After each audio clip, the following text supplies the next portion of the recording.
Federica. Hello. Okay, so welcome to the second part of the astronomy communication for underserved communities. And we start with Federica Duras, and she will talk about bringing the universe inside, inclusive astronomy for women in prison. Yes, thank you. Okay, so good morning, first of all. I'm so sorry I wasn't able to join you. Yes, I was in person, but as you see, I'm online now, so sorry. I'm very grateful to the organizers for making it possible for us to join the conference remotely.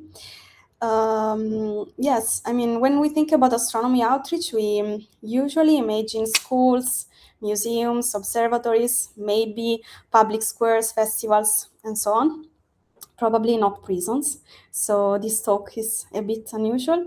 And yet, some of the most meaningful conversations about the universe in general that I ever experienced happened inside a women's prison in Rome.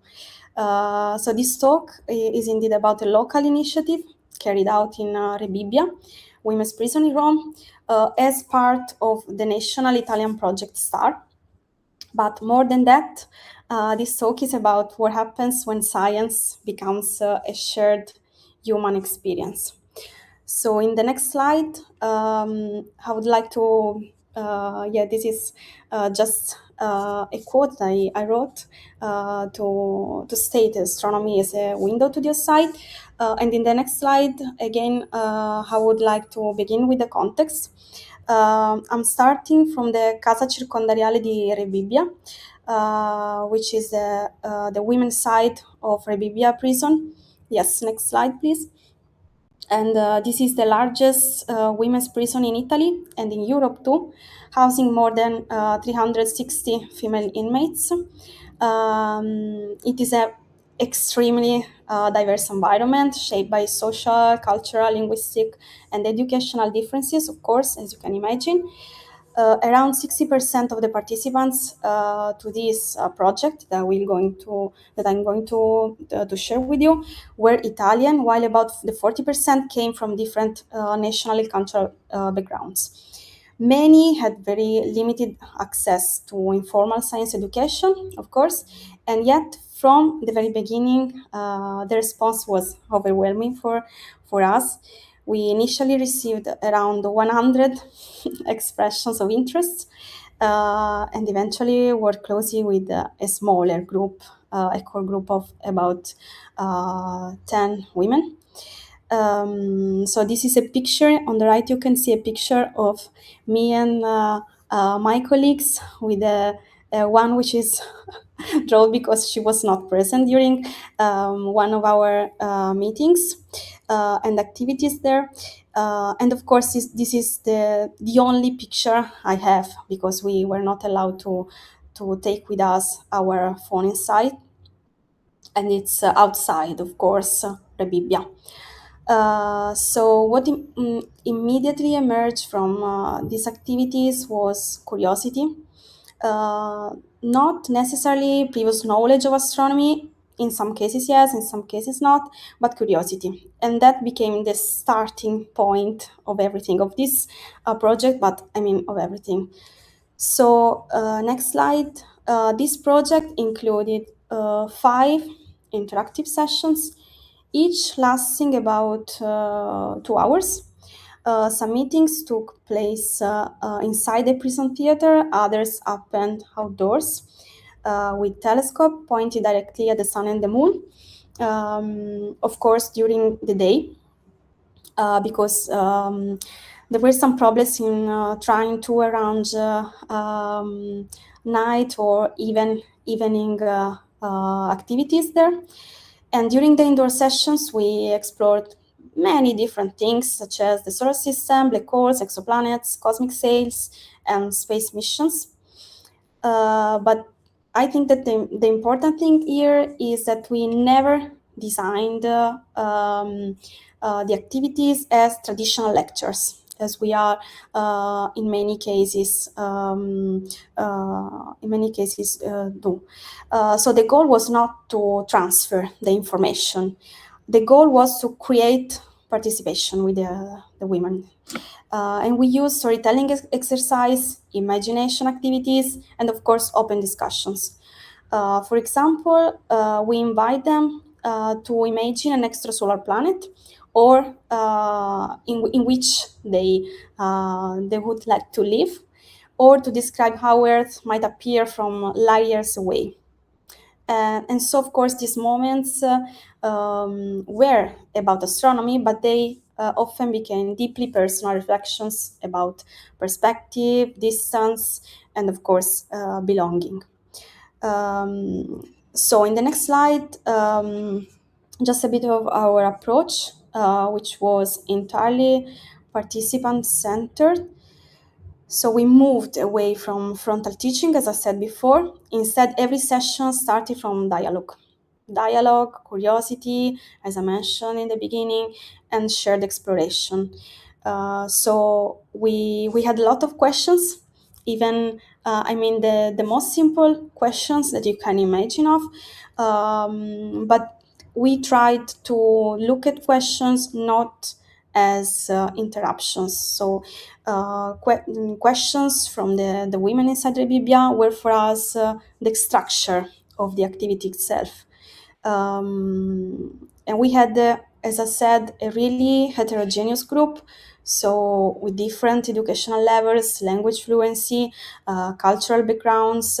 So at the end of every meeting, we asked the participants to write a feedback, a very short feedback sentence, which in some cases was not so short. And this became really important because in this feedback, they could also write questions about the universe,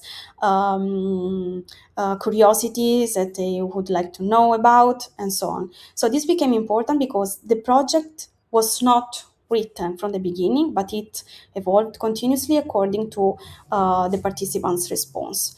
And we can say that their comments shaped the language also that we use, the activities that we propose in the next laboratories, and even the themes that we explored. So next slide. Working inside a correctional institution also means working within strict logistical constraints. Rebibia's women's side is, we can say, a low security facility. So this was a major advantage for the project because it allowed us to introduce tools that often are restricted in prison settings, including laptops, 3D educational models, optical telescope, for example. However, as I said, no smartphones at all, no internet access, so every activity had to function completely offline. And this is a very practical takeaway for anyone which is maybe interested in a similar outreach initiative. Because you have to prepare everything in advance, and you can't improvise with online material. In the next slide, of course, you have yes. In the next slide, as I said before, Rebibia, the case of Rebibia is within a more general project in Italy, which is STAR. And you can see the name here. STAR means Scienza, Tinkering and Astronomia per il riscatto, which is science, tinkering and astronomy for redemption, we can say. So the projects are active in Milan, Rome, Bologna, Cagliari, Naples, Catania and Florence, so all over Italy. And as I said in the beginning, we are trying to develop and have a very flexible and adaptable methodology, which depends on the institution, which because the context differ regarding the institution you are in, and the participants differ too. But the underlying philosophy remains the same for us. So in the next slide, it's about our shared methodology in Italy, because across all institutions, the STAR project follows a strongly collaborative educational philosophy. It's not a project designed to save people, as I said when I started this talk, and it's not a project based on teaching from above. I mean, it's a project which is built around thinking together. So the methodology combines inquiry-based learning, cooperative learning, storytelling, and dialogue. But the main point is that astronomy becomes a shared space for questioning and collective exploration. And so we have, of course, beyond science, we have critical thinking, cooperation, imagination, and openness to new perspectives. So in the next slide, why astronomy? Because, and I think it's the point, because astronomy changes scales.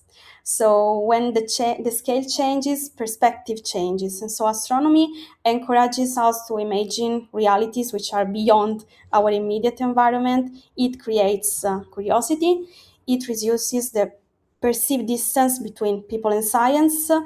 And perhaps most importantly, it reminds us that we are part of something which is much larger than ourselves. So inside a highly restrictive environment, this shift, we can say, in perspective becomes really powerful, and we face it. Because even when physical freedom is limited, imagination can still expand. And in fact, in the next slide, I reported the future directions, which are to demonstrate that our experience, it's a meaningful science engagement is absolutely possible, even within highly restrictive institutional environments. And we would like to expand this project to more institutions, to involve more participants, and also to develop maybe formal evaluation tools, which are really, really difficult in environments like that, and produce a national white paper with best practices, we can say. But beyond the methodologies that, I mean, we can share, we can talk about that.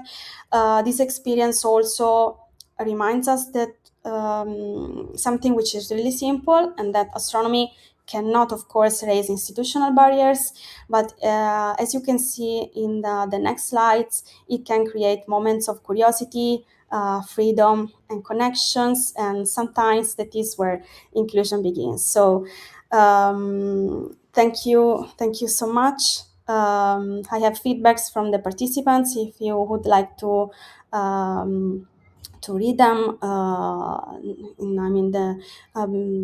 When the speakers have their talk, and we, of course, I will be very happy to take your question about the projects.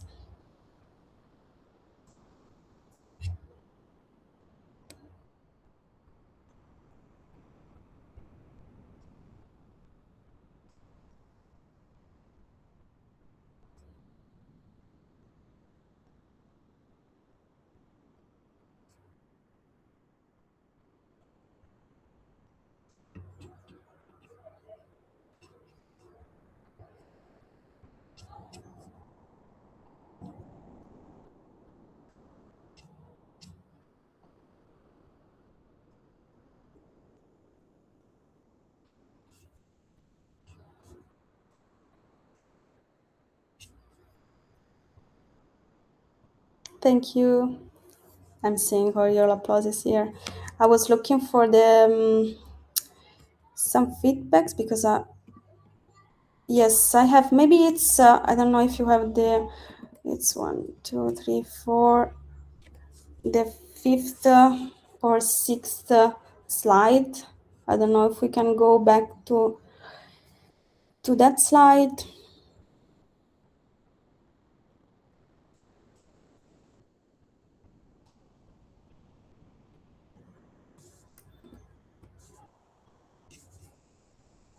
It's called Moments of Wonder. So the next one, no, okay, 3, 4, 5, I think it's the sixth one. Yes, Moments of Wonder.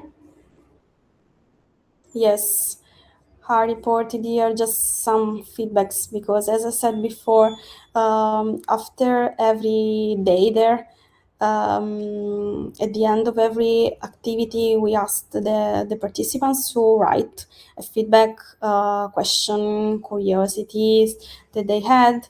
And so these are just some feedback that we collect. For example, the first one, astronomy became a window to the side. As I said, this was, I think, one of our most difficult thing to understand at the beginning, because we are not so usual to work in these environments. But also the second, I love the second one, which says the time you spend with us makes us feel included. And also I can take my mind off my problems. And the last one, these open-minded encounters have broadened my horizons. I felt like the little prince wandering among the stars. So it's like they felt human again, which is, I mean, why? Of course, you're a human being as me, but I mean, maybe for in these environments, it's not so obvious, it's not so so simple, and so it was really challenging for us too. I know that some of my colleagues who took part in this project are online too, so if you want to comment in chat. But we talked a lot after this project, and it was really challenging because, as I said, it's a completely different approach. You have to be flexible. You have to. There's a lot of feelings, lot of. It's intense. Okay, so yes, I'm really happy to share it with you. And of course, if you have question, if you want to, if you already do something similar in your countries, please share with us. And thank you again.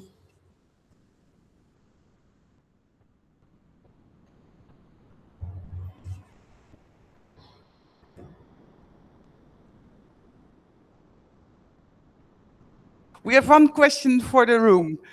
Please keep it short in your answer. Thank you. Okay. Hi, thank you so much. I was wondering if you had any models of doing this curriculum in reentry centers when transitioning folks from incarceration back into society, or if you're exclusively working within the prison system right now. Right now, yes, just in the prison system. But I mean, of course, we can, or you can try to adapt this to different facilities. Of course, yeah. Okay, one last question, Federica. Hi, Federica. Thanks. Hi. We're doing something similar in the UK in a prison, and we've had quite a bit of difficulty to get any objects approved to bring inside the prison. So I'm wondering, how did you get your telescope approved, and which kind of telescope exactly did you bring in? Thank you. Okay. I mean, I don't have the features of the telescope now, but I can search that for you.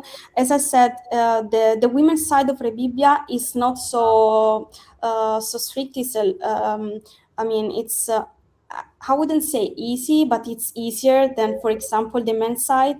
So we were allowed to put some objects, for example, pens, the telescope, the solar telescope, and the laptop, one laptop. I mean, of course, not the telephone, not something which could be more dangerous. But yes, maybe it's, we were lucky because the women's side of Rebibia is not so complicated. Thank you, Federica. Let's thank our speaker again.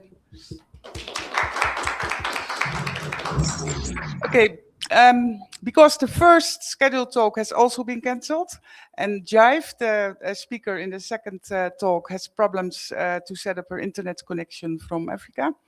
We now move on to our only in-person talk of this afternoon. I'm sorry. What? You can ask it online. Yeah? Okay. Well, we can't give some people more time than others, so that's not fair. Yeah. So we move on to the last speaker of this session, probably, unless Jive comes online soon. It's also about the prison project. Very interesting that the two prison projects were done this afternoon. Out of Sight, Out of Mind, Communicating Astronomy in Durham Prison by Daniele. I need my reading glasses. Sorini from the United Kingdom. Oh, Jive, are you there?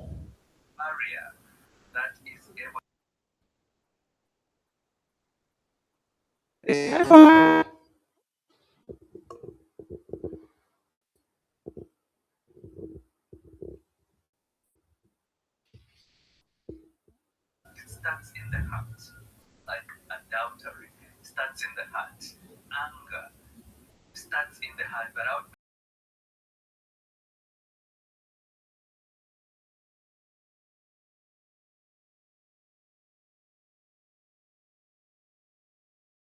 relationship with God, even if no one else ever sees that they are there.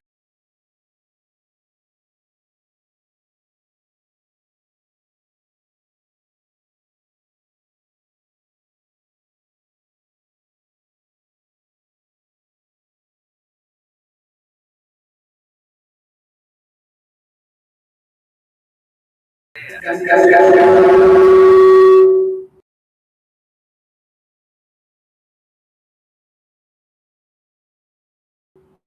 careful with how we handle ourselves in public. Yes, sir. The other aspect here there is the aspect of judging. You know, judge.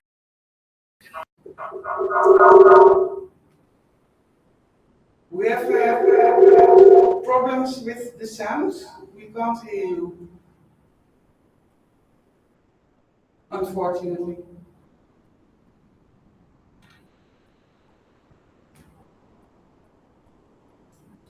So if it's okay with the online share, we move on by Daniele.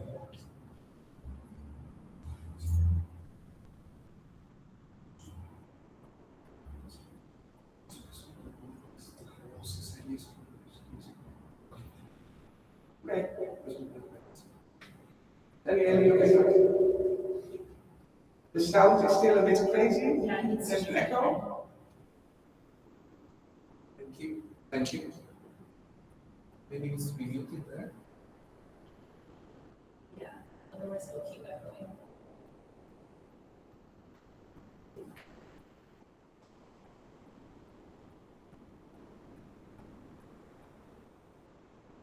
Test.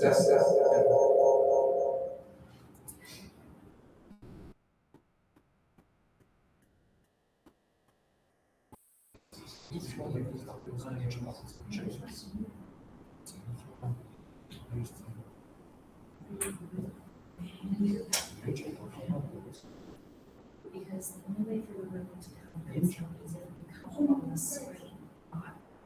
Advanced choice to have these. Yeah.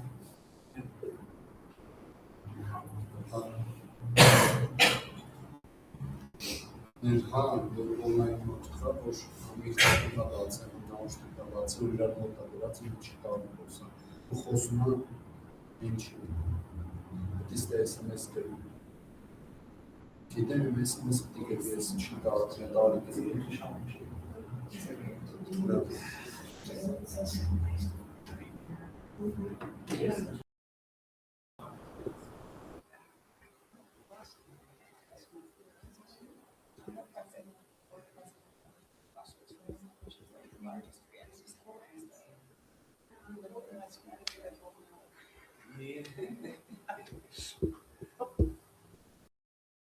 Test. Okay, cool. Right, so shall I go? Okay.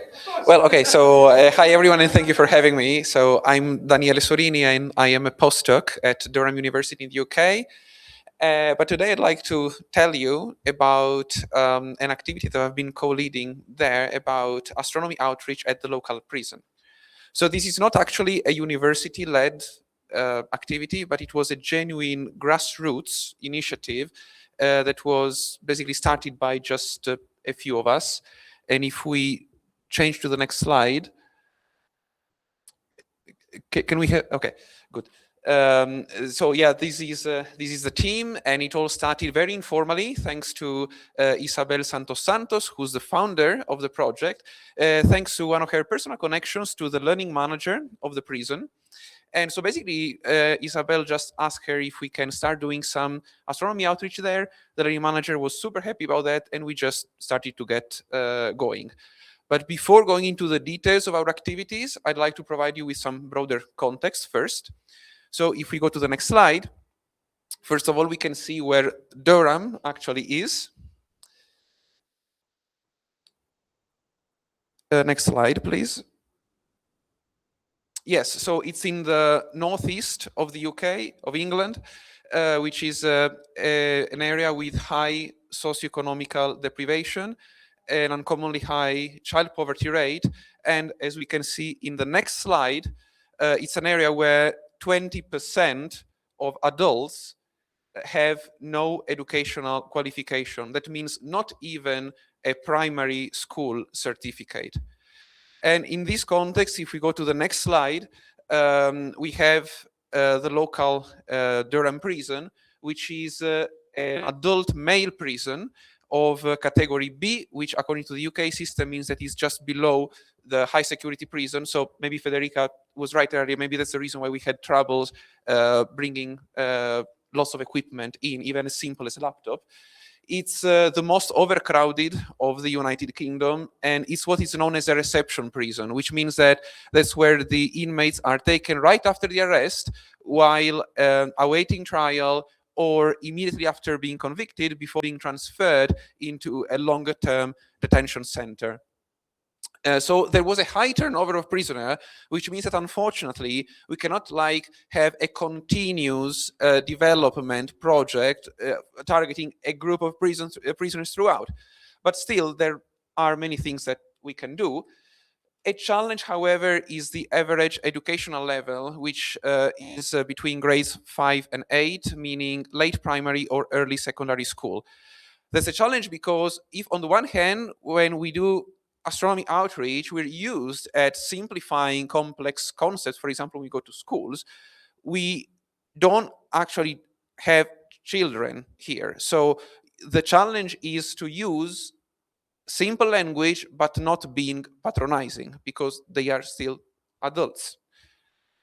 So if we go to the next slide, we enter into, first the goals. Our goals were initially to first inspire, quite simply, prisoners with astronomy, but also to instill curiosity into pursuing STEM learning, or learning in general, really, because we do believe that education is first for all, and second, is clearly a gateway towards freedom and personal development once they reach the end of their sentence. And if we move to the next slide, we can see how the typical session worked. So we were doing that in the chapel of the prison, which was the only room that could accommodate a large enough audience, which was quite variable, between 8 to 25 prisoners at a time. And in the typical sessions, we actually had 2 sub-sessions. There were 2 replicas back to back, because they were addressed to 2 different groups of prisoners that could not intermingle due to security reasons. And within each 1-hour sub-session, we had 2 speakers who prepared a 10-minute talk on broadly related to their subject of expertise, which was 10 minutes when rehearsed, uninterrupted, but that could easily go all the way to 30 minutes, because we had a lot of interruptions, which were positive interruptions, lots of questions, a lot of engagement from the audience there. So they were quite lively sessions, and they were really co-driven by speakers and the questions of the inmates. So next slide, please. I cannot show you any hard data because we've done only 4 sessions so far. In June, we'll have the next sessions, but I can provide you with some qualitative feedback. So we received comments from the prisoners at the end of the sessions, such as, can we do this again? Or, oh, are there any observatories around here that I can go visit after I finish a sentence? Which fortunately there are, just 1 hour drive from Durham. And just when we hear these questions, it means that that's success for us, because it means that they are thinking about doing something in that sense afterwards. But also, from the point of view of the speakers, in the next slide, we can see some other comments, because it has been very rewarding for all of us. We really felt like we could make a real positive impact.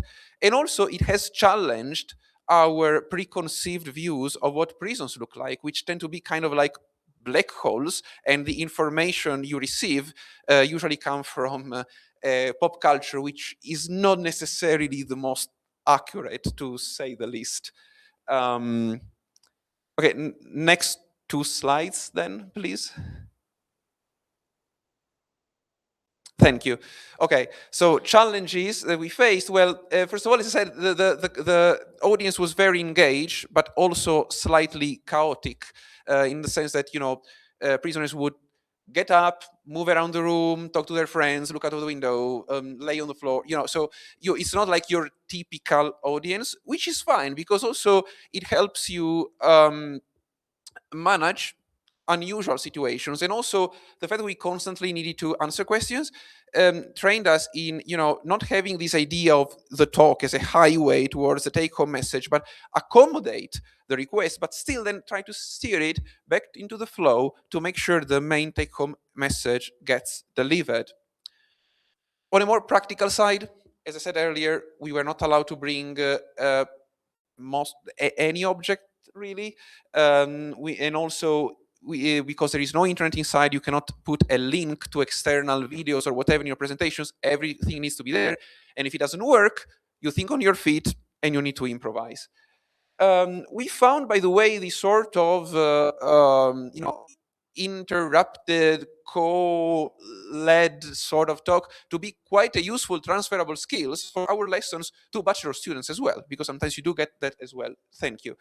A big challenge was the fact that each speaker cannot go to the prison more than 3 times a year unless you have a higher level of security clearance from His Majesty's Justice Service. But unfortunately, that takes several months in itself, which means, next slide, that we need a lot of people. And so to do that, we widened the scope of our outreach sessions to go beyond astronomy into other STEM subjects and even humanities. Our next session will be an interdisciplinary one with an astronomer and an archaeologist. Also, we are integrating now the sessions into the usual classes that the prisoners have no matter what, to avoid needing the chapel every time, which can be busy for other things. And also we're starting to collect quantitative feedback to then apply for also travel grants from the Royal Astronomical Society, or maybe the IAU as well, who knows, to help other colleagues from all over the country who really wanted to volunteer, but we didn't have even 1 penny to cover their travel expenses. So that would be certainly a good start to widen participation. If we go to my last slide, please, I would just like to summarize the 3 main learnings from this experience. First, listen to the audience was very important. And second, when unforeseen circumstances appear, for example, laptop not working and this sort of stuff, turn that into an opportunity, think on your feet, and change the course of the lecture. And finally, use simple but not patronizing language, as I said before. Thank you very much for your attention. Thank you. There are no online questions, so we start with the on-site questions. Thank you for your talk. I have one very short question and one comment. The first one is, I come from the UK originally, but I left a long time ago. So I was just curious what you meant by no primary school certificate, because when I was still in the UK, you didn't actually have certificates for primary school. So I'm curious what that means. Oh, no, sorry. That was just an attempt to compare it to other countries' education system, which do have that. It was just to get a sense of what I meant into a broader international audience. Sorry. Okay, that's clear. The second thing was, it was just something I wanted to share with you that might be interesting to think about in the future. And it was particularly about how to speak to adults who may not have a particularly high level of education themselves. So my mother was a primary school teacher for 30 years. When she retired, she went and actually worked with the local authority to do basic skills lessons with adults who had not achieved those basic skills at any point before during their lives. And she actually had to retrain to teach those people, even though she was an experienced teacher. But that was particularly focusing on these kinds of points. What kind of language is appropriate for an adult that may lack basic skills, but not be patronizing, etc. So maybe this is something to think about, if you could see if there's something like that in your area that you could join. Absolutely. Thanks for telling me. Yeah, as I said, we started very, very informally. So sometimes we didn't have so much time to think things through. So let's chat later, please. I'd love to hear more about that. Okay. 3 questions, very short. My question is whether the participants opt in to your program and have a base level of interest first, or if you build that rapport and the interest as the program, as your sessions go on. So you mean the prisoners? We just advertise it to, we tell the learning manager and she advertises it to the prison. And so basically, yes, in a sense, they opt in. Thank you. I used to work at Durham University and also did my undergraduate there. And Durham jail is notorious. And it's notorious in local folklore, in local folk music and things like that, going back over 100 years. Now there's a new prison, Frankland, on the edge of town. Obviously, you're in the old prison, right? Yes, in the old one, yeah. Anyway, you said, one prisoner said, when I get out. So how will the astronomy community, let's say a local astronomy club, an amateur astronomy club, welcome a former Durham prisoner when they get out? Would they be open to them? Would there be any issues? Would there be any stigma or anything like that? Okay, well, I could just speak from personal experience. So the local astronomy club that I can think of is the Newcastle Astronomical Society. It's the closest one. And they are a very friendly bunch. So I don't think they would have particular bad preconceived ideas about that. But you touch a very important point, which is we would really like to coordinate with the learning manager of the prison to try and track, if possible, also if legally possible, the prisoners outside, through their sentence, at the end of their sentence, to try and monitor them and see if there's anything that we can do to facilitate their reinsertion, as it was being pointed out before. Sorry, I don't know your name. Karina, yeah. Okay, thank you. We have one last question, and we promise to keep it very short. Yes, this is for the online chair. My question is pretty short and straightforward. So I used to run a creative writing program in the prison system in New Mexico, where I live, in the US. And we, in order to build like a larger curriculum, we worked within like the metropolitan shorter term jail and the prison, the long-term prison, to build like a bridge program and then a longer curriculum so that folks could get engaged in that like 6-month program and then do a 4-year program in the longer prison with the same, like on the same track. So have you thought about that at all? Does that seem like something that'd be infrastructurally possible, I guess? I think so. Probably not in the very short term, but one thing we want to do is to try and reach out to other people doing similar things in other prisons in the UK, because perhaps if we federate with each other, then these things become much more possible, because we just started with what we had there. But yeah, that's a very good point. Thank you. So let's thank Daniele again. And now I have a question to the online chair. Is Jive Lubbungu still online? And can we do a new attempt to get this talk online? Are you there, Jive? Yes, I'm here. Thank you. That's good news. Thank you. I will introduce you first. Okay. Thank you so much. I'll try to be a bit fast because of time. And as you can see, the presentation is Decolonizing the Sky, Indigenous Gwembe Astronomy and the Environmental Agency. What this actually implies is that we are trying to look at the sky from the indigenous perspective, and the people involved, the target groups here are in Gwembe Valley in Zambia. It's about 256 kilometers from Lusaka. Those of you have been to Lusaka. And this is where the project is taking place. Whatever I'm going to present is actually taken from our preliminary study. We are still going on in our study.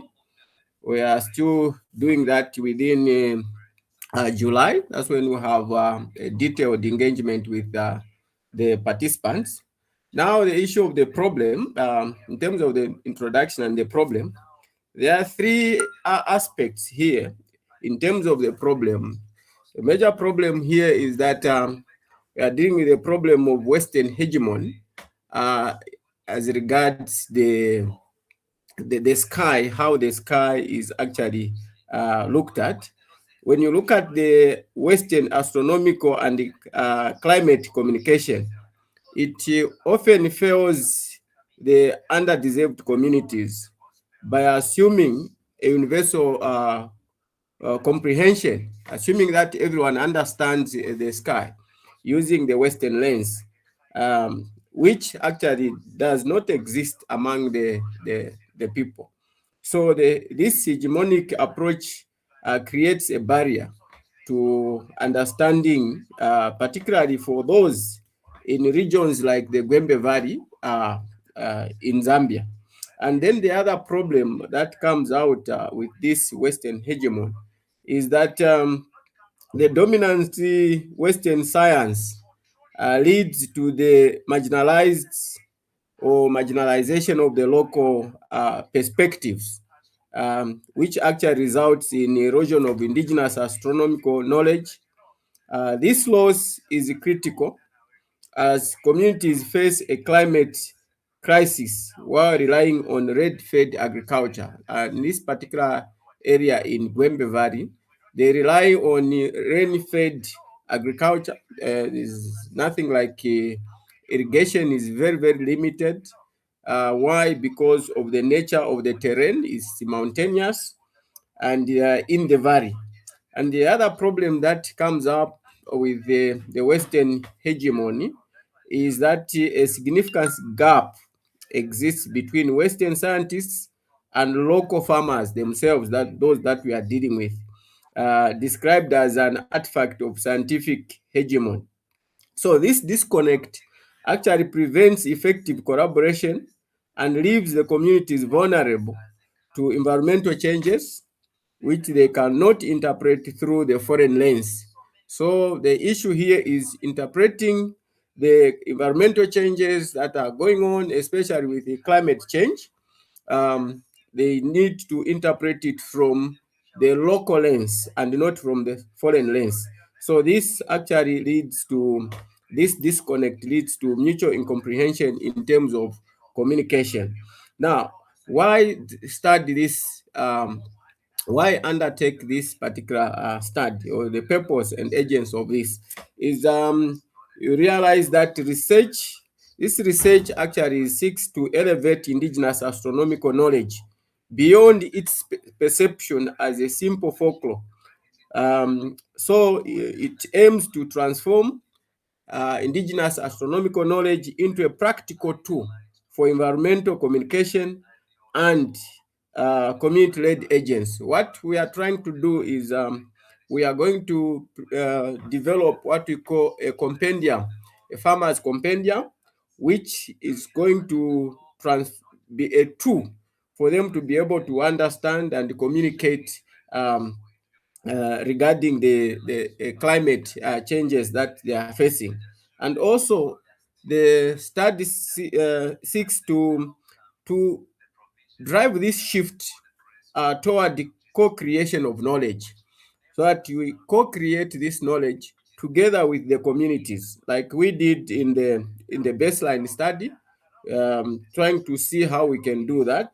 We are moving away from unidirectional knowledge transfer.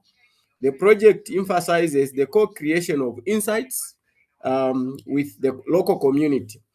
This process actually involves validating indigenous cosmologies as complete system that can stand alongside Western data without being dominated by it. So the idea is that we need to co-create this knowledge so that it stands side by side with the Western knowledge, which comes through meteorological department. When we went on the ground, we realized that they complement each other.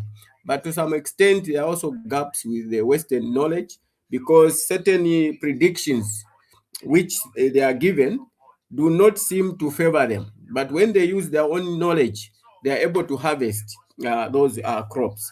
So the other aspect is we tend to empower communities through action. So we're empowering community-driven action. The goal is to foster a sense of stewardship and empowering among the Gwembe people. What we are trying to propose is to create a hub where these farmers can own this hub. They can always empower each other through knowledge sharing that will come from the co-creation of this knowledge. So by integrating the indigenous astronomical knowledge with climate data, the community can adapt to environmental shifts on their own terms and maintain intellectual sovereignty. And it came out clear that some of the information that were given by the meteorological department seems to be misleading us, because when we follow them strictly, we tend to lose the crops. But when we use our indigenous knowledge, we are able to harvest and survive. So those are some of the things that we are trying to. Now, in terms of methodological framework, theoretical and methodological framework, we are looking at this from the three pillars of the theory. The first pillar of the theory is the decolonial theory application. This actually challenges the hegemony of Western astronomy, asserting that the Western view of the night sky is a singular canon rather than a universal standard, thereby addressing historical epistemic injustices. So this is the theory that informs our approach to this, so that we begin to bring in the local knowledge, so that this injustice is not promoted. Then we also rely on the knowledge democracy integration. This theory actually posts that indigenous evidence must be recognized as valid data for policy making, ensuring that local cosmologies are respected as complete and authoritative knowledge systems along modern scientific framework. So here, that's why we're talking about democracy. We need to integrate the two, respect the local knowledge, as well as we get into the modern scientific frameworks. Those two should move together. And then the other pillar is community-based participatory research, which we actually are involved in. We are involving the communities fully. This framework actually positions Gwembe Valley elders and farmers as active co-researchers rather than passive subjects. And that's what we did in the baseline. These became very active participants in the process, and therefore we fostered a process of knowledge co-creation that bridges indigenous astronomical insights with contemporary climate data.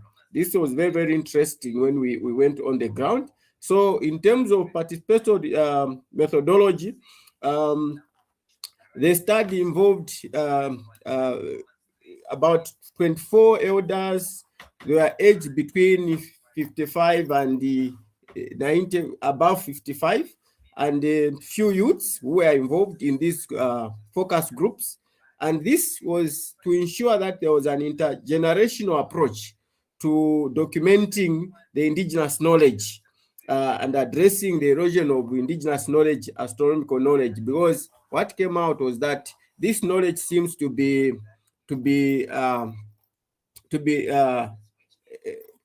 vanishing. Why? Because it's not documented and the like. Then there was also interactive documentation techniques. We're documenting this together. And then there was the observing certain things in the sky, observational and validation methods. There are certain things that they came out, such as the use of certain stars, which they call intanda or morning stars, looking at certain clouds, certain kind of clouds, the sun, how they look at the sun and the moon to interpret the weather patterns. So we saw a number of weather indicators that came out in this particular study. Now the findings that when you look at these, the people, the Tonga themselves in that particular area, they are called the Tonga. They use what we call celestial indicators. Quite a number of them, as I indicated, some plant, there's some they use the lightning, the directions, they use the rainbow, they use some clouds, they use the moon, they use the wind. All those are some of the celestial indicators that they use in terms of determining when they should actually plant and when they should not plant. So all these celestial indicators are very, very critical. When you look at them, what is coming out is that you can also relate to meteorological data. So they are able to compare meteorological data and the celestial weather indicators that they have to be able to make decisions on how they can proceed with their farming. So that becomes very, very critical, because when you look at one of the stars, which is very important, they call it a morning star. In the Tonga language, they call it Intanda. In the Gwembe Valley, are regarded as very, very important in terms of determining how they can proceed with their agricultural activities. And then in terms of living knowledge systems, the Tonga astronomy is described as a living tree. So they rely on it, and they say that it is still very, very important, and it must be used. It's like a tree that grows new branches. We need to continue with that. Because time is up, I'm seeing that time is up. Maybe I can allow me to do the conclusion, because I've seen have so much. So in conclusion, we can say that empowering communities, allowing community to adapt on their own terms, involves bridging indigenous astronomical knowledge with the modern climate data without domination. So these should work hand in hand, and also integrating science with ancestral knowledge it becomes very, very critical, not necessarily to replace the Western science, but to ensure that it operates alongside traditional knowledge. Okay, so I think that is where I should end because of time. Thank you.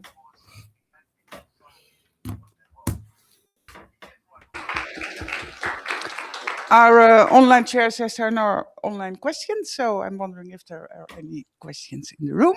You again. Hi, thank you so much for your talk. I was wondering if you had any experience with Indigenous closed practices and if you were able to mitigate those in those community agreements that you talked about. Kindly come again. I didn't get the what are you saying? We will repeat it. Yeah, I'll try it a different way too. So you were talking about community agreements between Indigenous communities and you guys. Were there any Indigenous practices that weren't allowed to be seen by the public that you were able to engage with because of those agreements? Not necessarily at that particular time, because it is a public engagement. There is more perhaps that we can establish when we get into now the actual study, which involves a lot of workshops and documenting there are certain things, of course, they would say we will share when you come for the second round, but we are yet to see such. We are very, very eager to learn more. There seems to be certain things that may not necessarily relate to astronomical aspect, but those that are not related to astronomy. So which was not our focus, because our focus is we are looking at astronomy, but there are other weather indicators that are not astronomical in nature, which they look at. For instance, when they look at a particular plant, there are certain signs that they get from the plant to be able to give them the information about their climate, what they expect, if they have more rains or they have very little rains, and decide what type of crop they should actually plant, or they should diversify in terms of crops. So we are here to get as such. We didn't have really something that could not said in the public. Thank you, Jive. Are there any other questions from the room? Let's thank Jive again for his talk and the other speakers of this afternoon and the AV Thank team you. and the online chair. Thank you.